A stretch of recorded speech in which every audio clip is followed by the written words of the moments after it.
Баршаңызға қайырлы күн достар, каналыма қош келдіңіздер. Бүгін сіздермен күздік салаттың, яғни осенний салаттың рецептісімен бөлісемін. Бұл салаттың ерекшелігі қуырып отырмайсыздар, барлық қосылатын ингредиенттерді турап банкіге салып қайнатып алсаңыздар жеткілікті.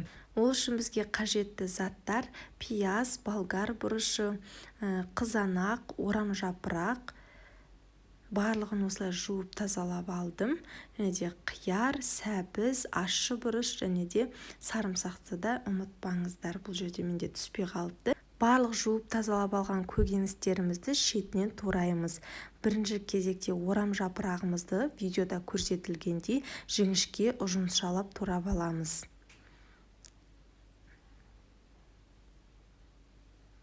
Осы кезде үлкен ыдысты дайындап қоямыз. Негізі сырлы ыдыс болғаны жақсы. Барлығын осылай салып аламыз.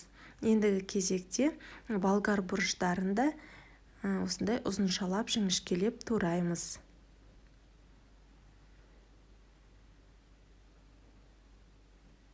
Ыдысымызға бұны да салып аламыз.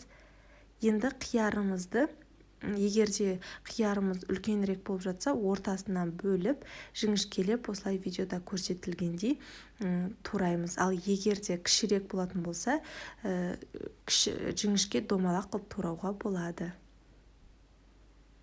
Ыдысымызға саламыз да пиязымызды тураймыз. Пиязымызды да видеода көрсетілгендей жіңішке айшық тәріздес қылып турайсыздар.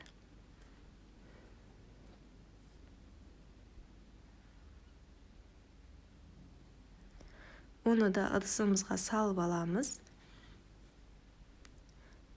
Қызанақтарымызды осылай ортасынан бөліп, екі шетіндегі жаман шетін аламыз да осылай 3-4 бөлікке бөлесіздер. Қатты майдалап жұқалаудың қажеті жоқ. Ал сәбіздерімізді осындай кәріс салатын жасайтын теркадан өткізіп аламыз.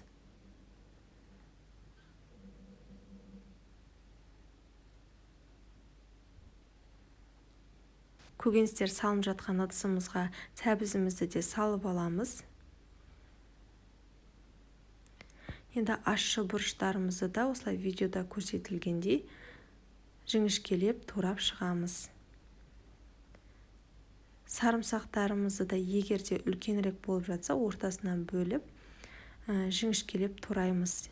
Кішірек болса, жіңішкелеп домалақтап турауға болады.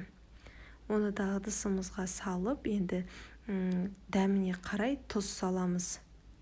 Мен 5 ас қасық тұз салдым осы порцияға. Және де 3 ас қасық қант саламыз. Осындай қара домалақтанған қара бұрышымызды, лавр жапырақтарын саламыз. Ендігі кезекте осындай 200 грамм суымызға 1 ас қасық 9% уксусты қосып, араластырып, салатымыздың үстінен құямыз. Және де 500 грамм сұйық май құямыз. Енді барлығын жақсылап араластырамыз. Өте дәмді салаттардың бірі, және де көп уақытыңызды алмайды. Дәмін көргенде осы қалпында жеп тастаған келіп тұрады. Өте керемет болып шығатын салаттардың бірі. Және де міндетті түрде қалауларыңызша осындай укроп, петрушка қосуға болады. Мен тек укроп қостым.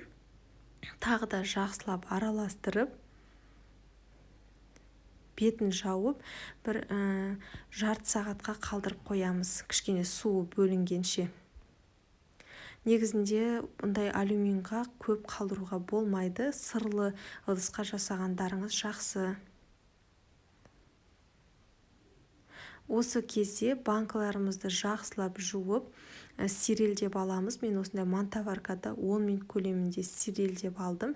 Және де крышкаларында осындай 3-4 минут аралығында қайнатамыз. Кейін жарты сағат өткеннен кейін салаттарымызды стерильденген банкілерімізге саламыз. Және де қолымызбен осылай кішкене нығыздап басамыз. Себебі қайнатқан кезде олар түсіп кетуі мүмкін. Сондықтан кішкене нығыздап басып жібересіздер.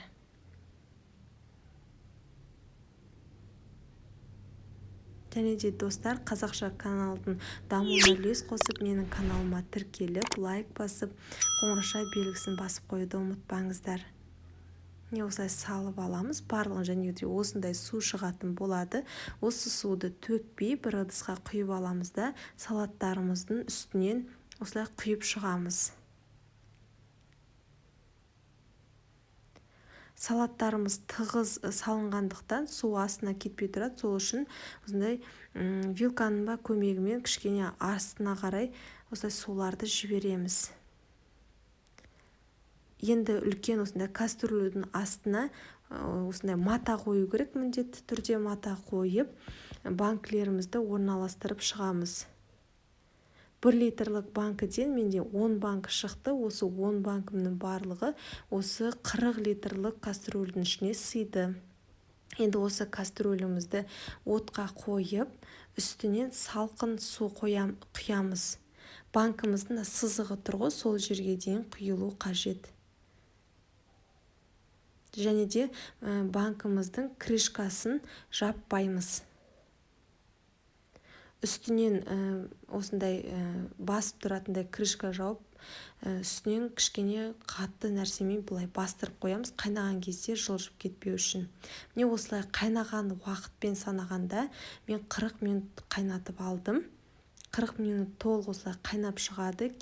Одан кейін банкілерімізді алып, арнайы банкі жапқыштың көмегімен жауып аламыз.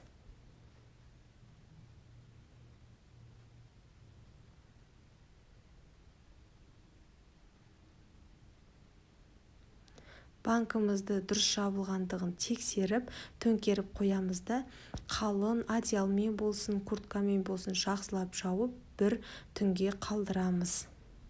Осымен біздің күздік салатымыз дайын. Салқынырақ жерде сақтайсыздар. Егер де сұрақтарыңыз болса, комментарий бөліміне қалдырып кетіңіздер, міндетті түрде жауап беретін боламын. Сіздермен болған Ақбота, назарларыңызға көп-көп рахмет.